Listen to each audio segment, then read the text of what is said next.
12 ዓመት ቤተ መቅደስ ኖረች ከመላእክት ጋር እየተጫወተች ክፎችን አጋንንትን ድል እያደረገች መጻሕፍትን ሁሉ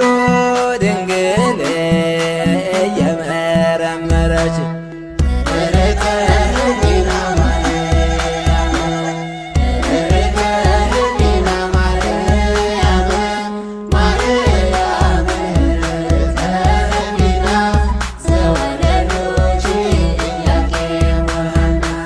ድንግል በድንግልና አምላክን ጸንሳለችና ድንግል በድንግልና አምላክን ወልዳለችና